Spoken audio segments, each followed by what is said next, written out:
Today, I will be master of my emotions. Our emotions kind of align with, with the way that the world works, right? So the tides advance, the tides recede.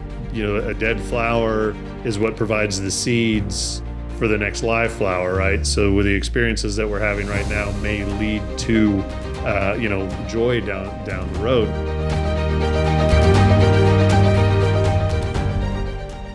Welcome to the Business Brains B.S. podcast, the podcast for people building businesses, battling their own brains, and occasionally stepping in a little BS along the way. So many of you know Greg and I are part of the same networking group, and he is our education coordinator, which means each week he gets to get up there and learn us something, as we say here in Oklahoma. And I thought that his topic this week was really, really interesting and would be something that would be worth diving into on the podcast. So today we're going to talk about increasing motivation, and that would be increasing motivation for your team, increasing motivation for your customers, and of course, increasing motivation for yourself. So, Greg, you want to kind of give us a little bit of kind of an overview on what you mean by increasing motivation? Yeah, so motivation is something that we all battle. So when I say motivation, I'm just talking about the desire to get up and go do whatever it is that you need to do. So it could be anything. It could be the motivation to literally get out of bed in the morning, or to go to bed at night, or it could be the motivation to do that next mundane task on your to-do list that you don't look forward to and have been putting off for the last month or whatever it is. So just getting out and doing what you need to do. That's what I mean by motivation. But yeah, it's something that comes up a lot. It comes up a lot in therapy, being motivated to address a particular issue. But it comes up everywhere. That's one of the things I've always thought, like the stuff that I've learned as a therapist about motivation and how to increase motivation. I've always thought, man, this would be great for everybody. Like salespeople should learn this kind of stuff. Anybody who's in a business that works with people should get this kind of information because it's so helpful. It's funny that we came up with this topic because I've been reading The Greatest Salesman in the World by Og Mandino. And for those who aren't familiar with the book, it's really about these different scrolls they're almost affirmations, I guess, for lack of a better term, but they're really about kind of some self-reflection and how do you approach the day. And the one that I just started a couple of days ago is today I will be master of my emotions. And it talks about how our emotions kind of align with the way that the world works, right? So the tides advance, the tides recede. It talks about, a dead flower is what provides the seeds for the next live flower, right? So with the experiences that we're having right now may lead to joy down the road, which I think is really, really interesting. But probably the biggest takeaway that I get from that particular chapter that I'm reading is it talks about, I have the ability to control my thoughts, right? Or at least recognize them and work to change them. And I think that's such an important thing with motivation, because for so long we had, and you probably grew up the same way. Maybe, I don't know, I'm assuming here. And you know what they say about assuming, but, my parents were kind of, and definitely their parents were very much, pull yourself up by your bootstraps type of folks, right? It's like, just suck it up, buttercup, drive on, you can't do anything about it. So just power through. And I think there's something to that to a point. But then I think that's probably also dangerous. Is that a fair assumption, or? Yeah, there is obviously always an element of personal responsibility that has to factor in, but then you also have to take into consideration none of us are an island unto ourselves, and so there are a lot of factors that come into play in terms of our success or lack thereof that a lot of times are outside of our control, or we have less control over. So yeah, I would agree with that. But when you're talking about, like, the control you have over your thoughts and, and tying that to motivation, I think that's huge. What am I going to focus on versus, what do I need to focus on, if that makes sense? Yeah. So, yeah, I think that's That's big for sure. You talk about motivating yourself, with regard to like sales or whatever, you're talking about that book. And it doesn't really matter whether it's yourself or somebody else. The first place you got to start when you think about motivation is, what do people value? What's important to people? So if I want to motivate myself, what's important to me? Um, and that's something, you see sometimes maybe somebody's not doing something that seems like it needs to be done. Well, maybe it's not that important to them, Um, like in a I was thinking about this for my own business. Um, there are a lot of things I don't really feel like doing that I have to find a way to tie it into something that's important to me.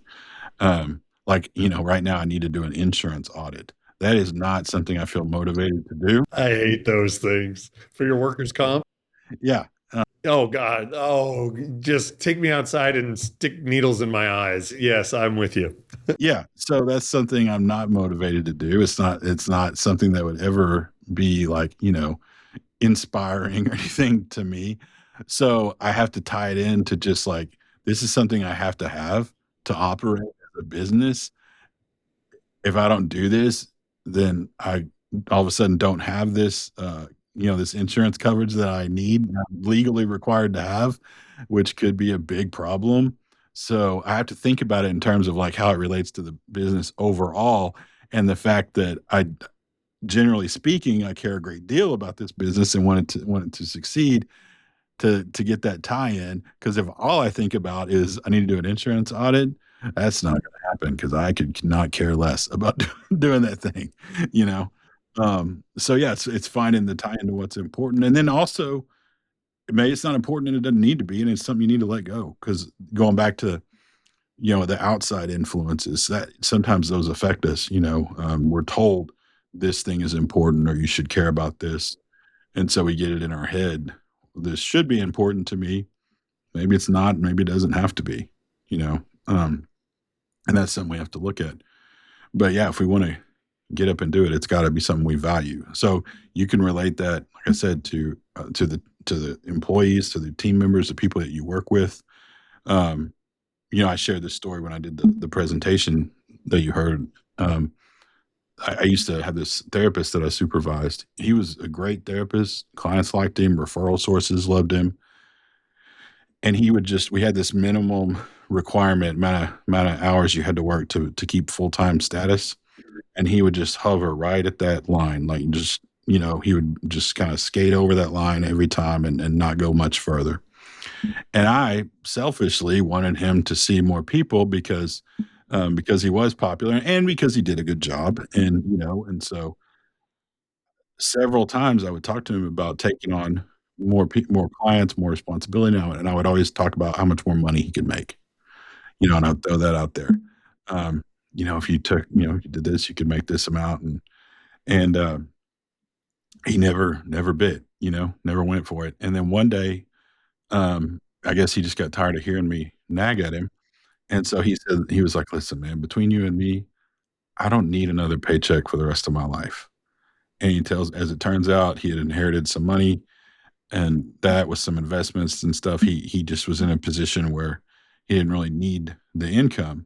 He was in it because, he got into therapy because of some stuff that happened to him in his own life that he had to work through, and then he wanted to be able to help other people, and he's just in it for the love of the game and to help people.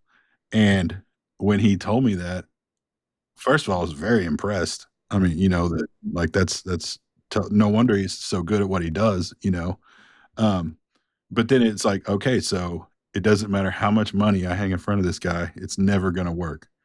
I had picked this thing that to try to motivate him, but it had no value to him, you know? So that's a piece, like, when you're trying to motivate the people that you work with, what's important to them? Sometimes it is gonna be money, sometimes it might be time off, so that was I hit a point in my own career like that where I was like, "Listen, you can save the raise, just give me more time off. I'd love more paid time off." You know? Sometimes it's morale, work environment, it's a variety of things, and figuring out what that is, which is, takes some effort. It's not always super clear. We're used to, in the business world, we're used to, like, products and income and like these kind of black and white metrics. And sometimes it's not one of those black and white things, but that's a huge piece. It's like, what does this person value? And like I said, you can kick that out to your customers too. What's important to the customer. I gave this example. The last vehicle I bought, I gave the salesman like 4 criteria, that I was looking for in the car. I told him it needs to last forever. It's got to be reliable. It needs to get decent fuel economy. Like, it doesn't have to be an electric car, but I need it to get pretty good gas mileage. It's got to be big enough that I feel comfortable and not cramped, because my car before that was this little tiny box of a car. So I wanted something a little more roomy. And I said, and I want it to be black. Those, I gave him that. I never would have guessed on the black. And so, and he's a good salesperson. So he listened to what I said, and he found that exact vehicle. In fact, he found multiple vehicles that fit that category, and we went out and test drove them, and how it goes. But imagine if I give him that list, and then the first car he sends me is a yellow Ferrari. That's the opposite of what I asked for. It's small, it's terrible gas mileage, it's yellow, it's going to be really expensive, which, outside my price range. Um, all those things. So, and then imagine I tell him, I'm like, hey, this isn't what I'm looking for. And he's like, well, you're crazy. This car is awesome. Um, you kind of imposing his values onto me when those aren't my values. It's never going to work. I'm going to go find a new salesperson, and he's not going to get the business. So it's the same. It's like in my business, when someone comes in and, what are they wanting to work on? And this is how I learned this kind of approach is early in my career. Well, I still work a lot with people with addiction issues, but early in my career, I was working almost exclusively with people with addiction issues who were also involved in the criminal justice system. They had been arrested for drug charges and things like that. And so in a setting like that, you do get clients that come in that they're not there because they necessarily want to be there. They're there because they don't want to go to prison. Um, and so my supervisor at the time introduced me to this theory called motivational interviewing, and I found it to be super helpful because it was just basically like, if you sit there when you first meet this person and try to convince them with logic and whatever that they need to stop doing drugs, it's not going to work. In fact, a lot of times they're just going to dig their heels in and want to change even less. Find out what's important to them. So if all that matters to them is they want to stay out of prison, that's fine. Okay, what do we got to do to stay out of prison? Because I know long term, not doing drugs is going to be part of that equation. I don't need to argue with them about it. Um, so yeah, it's across the board, ourselves, our employees, our customers. But what does someone value? That's the first place we have to start. Yeah, and it's funny because as you were talking a little bit earlier about, what's the other side of the coin. I just read an article.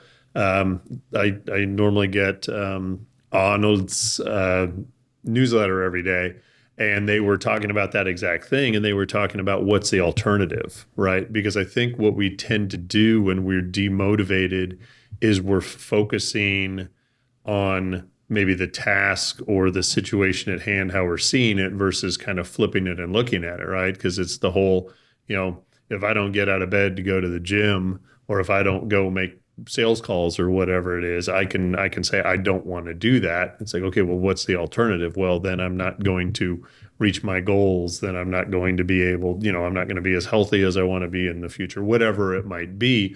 So I think it goes back to that idea of, okay, reframe it as something positive. So to that, do you find that, and we've talked about this maybe a little bit before, but kind of carrot and stick type of stuff. How do you think that ties into increasing motivation? And I've talked about off camera. I don't know if we talked about it on here or not. Um, yeah, I'm not a big carrot and stick guy, especially sticks. Um, I think so I would classify those as external motivators.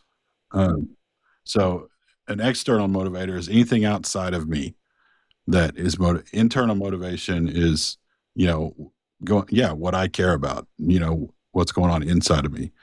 So carrots and sticks are external motivators. External motivators work in the short term sometimes. They can be effective to get somebody going, but they're not going to work long term. So going back to the example I gave, working with court ordered people with drug issues, the threat of prison does a pretty good job for a lot of people to get them to quit doing drugs in the short term. Um, but at some point, something has to click in their mind where they see the value in not doing drugs. And if that doesn't happen, eventually they're going to go back, whether it's, you know, 3 months from now, 3 years from now, whatever. That internal motivation has to show up if it's going to last long term. Otherwise, as soon as they think the court or their PO or whoever's not looking, they're going to go get high. You know, I was talking to somebody recently about this. He was drinking was the issue, and his big motivator for right now to not drink or at least to cut back on drinking is his wife because she doesn't like it. We talk about it a little bit, and it's clear that that's the motivation. And he's like, he says, "Well, this she always gets her way eventually." Is the way he put it to me. And he gave me this example of mowing the lawn and mulching versus bagging up the clippings. He doesn't want to bag up the clippings because that's extra work, but she does because she doesn't like them getting spread around and stuff. And he said, this is something that they went back and forth on for a while, and eventually she won, and now he bags up the clippings. Um, and and so, but where my mind went with that is like, okay, let's say your wife's out of town for 2 or 3 weeks, and you mow while she's gone. Are you going to pick up the clippings? Nope. Yeah. So back to, yeah, as long as that's an external motivator, it's not going to last. So that's carrots and sticks. I think you kind of said it yourself a while ago when you were setting up the question. The way I think about it, I have goals for myself, for my business, for me personally. Um, and if I hit those goals, the carrot is I get to live a life that's more in line with what I want. If I don't hit those goals, I don't get to live the life that's in line with what I want. That's the stick. I don't need extra punishment on top of that. Um, if you told me, Greg, if you don't hit this goal, I don't know, we're going to take away some, I don't know, some kind of, I would, one of two things. I'm either going to, like I said, do it short term and try to figure out a way to, make this work a different way.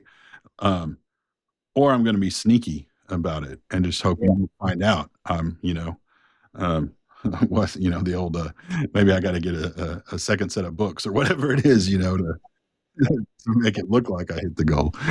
Which is funny because you actually end up doing more work to hide it in a lot of cases than you actually would do just to go ahead and make it happen. Yeah. Yeah. So, you know, if you think about this, like with kids, there's a lot of carrots and sticks involved with raising kids, right? Because you're trying to teach them certain things, and that's fine. But eventually, the goal is to get them to turn into adults who live healthy, productive lives. So at some point, your kid has to learn, like throwing fits. If you take your kid to the store and they want a toy and you tell them no and they throw a fit, you might can use some kind of punishment, to get that to stop. At some point, though, that has to become internal. They have to realize that when they're 30 and they can't get something at the store, they can't scream and cry and throw something. That's not going to go well. They have to learn to regulate all that. So, yeah, it's honestly not something I'm a big fan of. Like I said, I go back to what's important to you. How do I tie this in? And the carrots and sticks, if necessary, are short term. Well, I think it also goes to kind of maybe environment and triggers as well. Remember, I think it was in Atomic Habits. He was talking about guys coming back from Vietnam and they were doing heroin in Vietnam and they came back and now they weren't around those people. They weren't in that situation. Their environment had totally changed and they were fine without doing that. So as far as motivation goes, how big of a role do environment and maybe certain triggers play in being motivated? Question. You mentioned like Vietnam and heroin use and things. Well, what you find is a decent number of those veterans came back and continued to use heroin and had problems. But to your point, a lot of them didn't. A lot of them came back and stopped using heroin. And I do think, probably environment is a big factor in that. Um, there's a saying in like the 12 step world, like the AA, NA world, if you go to the barbershop enough times, eventually you're going to get a haircut. Everyone's kind of got their breaking point. So that, there was an experiment that was pretty well known and talked about back in the 70s where they gave rats cocaine to kind of study, how powerful is this addiction was kind of the idea. So they put cocaine in the rats' water. And what they found is that the rats would just sit and just drink the cocaine water at the expense of everything. Like they wouldn't do basic survival stuff. They would just sit there and drink cocaine water until they died sometimes. Um, so that, and then the takeaway from that was like, man, look how powerful this cocaine addiction really is. People will just kill themselves over this stuff. Well, then a few years later, another group of researchers said, well, maybe that experiment was kind of flawed. And they were like, well, in that experiment that you're talking about, like singular rats in cages, they're like, well, what do we know about rats? Well, for one, rats are very social. Rats live in big groups together. Rats are always on the move. Rats travel a lot of ground. They like to move around. They like to get into stuff. They're very curious, inquisitive. They you find them all in all kinds of different things, in all kinds of different places. Um, what if we made an environment that was more conducive to how rats really live? So they called it Rat Park. They made this big enclosure where rats could be in there together. They gave them, different toys and things they could do to kind of keep them interested and active. And then they still put the cocaine water in the cage in the enclosure, just like they did in the first one.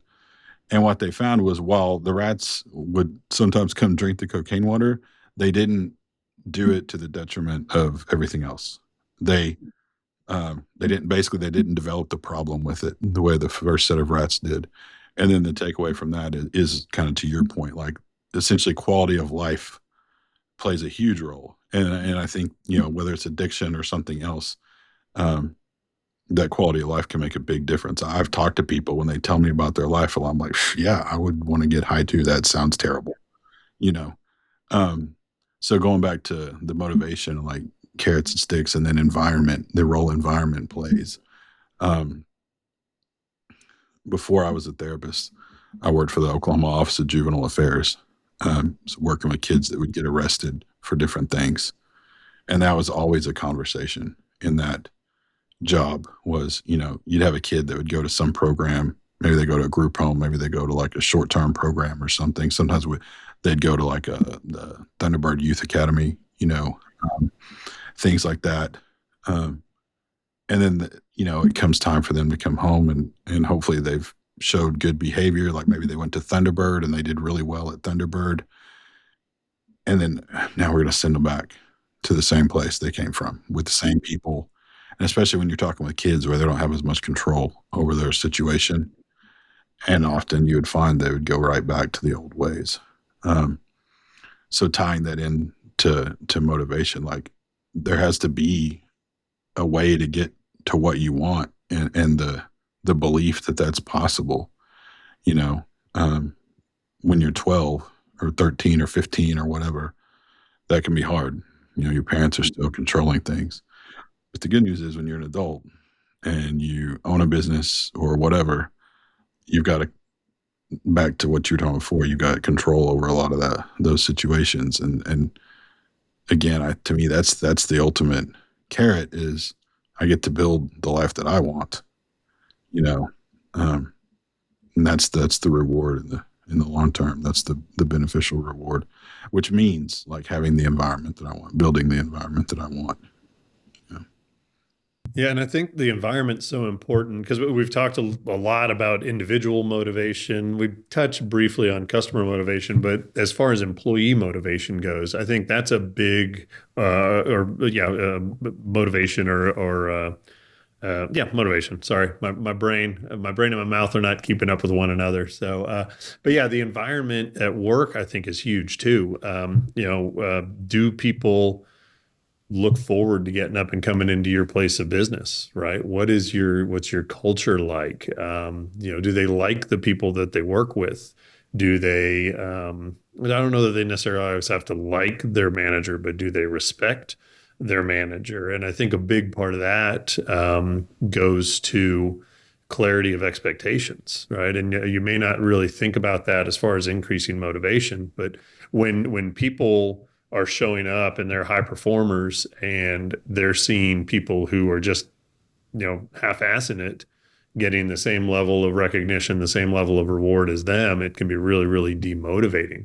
So I think making sure that you're having regular meetings with your people, that you're clear on what the expectations are for those individuals, that you're holding them accountable to that. Because I really do believe that deep down inside, people just want to know what they're supposed to do and they'll show up and do it. And if they don't show up and do it, then you coach them up or you coach them out. Right. But as far as that goes, any kind of thoughts on expectations leading to motivation? Yeah, no, I think you're absolutely right. This is something that I've been focusing on it personally in my own business for the last several months. That, like you said, the expectations and the culture, and um, I don't remember if we've talked about it on this podcast or not, but the book Good to Great. It's a great book. I recommend if you're a business owner or thinking about being a business owner. I highly recommend you read it. Um, but one of the things he talks about in that book that was really eye opening to me, he talked about bringing the right people on. Um, and how if you get the right people to match your culture and your vision, then he's like said, you don't have to worry about morale. You don't have to worry about culture. It all just works itself out.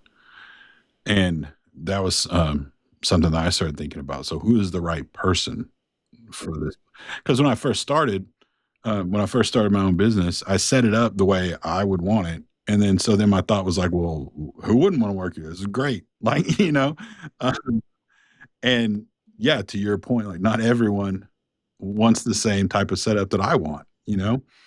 Um, and so that's become more part of the conversation is, to your point, is setting expectations. Not only this is what I expect from you, but this is what you can expect from me and from us.